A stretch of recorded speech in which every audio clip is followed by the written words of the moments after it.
ഗണപതിയുടെ വിശപ്പും കുബേരന്റെ അഭിമാനവും. കുബേരൻ സമ്പത്തിന്റെ ദേവനാണ്. ഭീകരമായ ധനസംഭരണവും വൈഭവവും കൊണ്ട് അവൻ അഹങ്കാരിയും അഭിമാനിയുമായി തീർന്നു.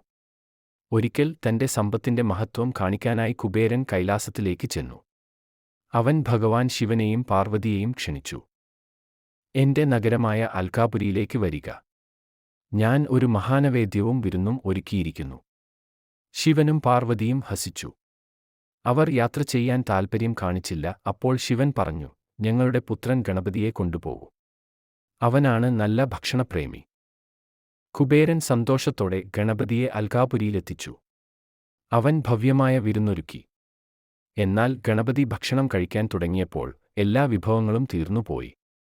പാചകക്കാർ പുതിയ ഭക്ഷണം ഒരുക്കിയെങ്കിലും ഗണപതിയുടെ വിശപ്പ് തീർന്നില്ല. അകലാപുരിയിലെ മുഴുവൻ ഭക്ഷണവും കെടുത്തിയിട്ടും ഗണപതി കൂടുതൽ ആഹാരം ആവശ്യപ്പെട്ടു.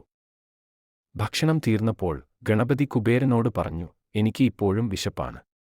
ഇനി ഞാൻ നിന്നെയാണ് ഭക്ഷിക്കേണ്ടത്. ഭീതിയിൽ കുബേരൻ ശിവന്റെ അടുക്കൽ ഓടിപ്പോയി. ശിവൻ ഹസിച്ചുകൊണ്ട് പറഞ്ഞു, ഗണപതിക്ക് സ്നേഹത്തോടെയുള്ള ഒരു ഹൃദ്യമായ ഭക്ഷണം കൊടുക്കൂ. അഹങ്കാരവും വൈഭവവും മാത്രമല്ല, സ്നേഹവും ഭക്തിയും പ്രധാനമാണ്. കുബേരൻ അടുക്കൽ അരി കൊണ്ടുവന്ന് സ്നേഹപൂർവ്വം ഗണപതിക്ക് സമർപ്പിച്ചു. അപ്പോൾ ഗണപതിയുടെ വിശപ്പ് അടങ്ങി.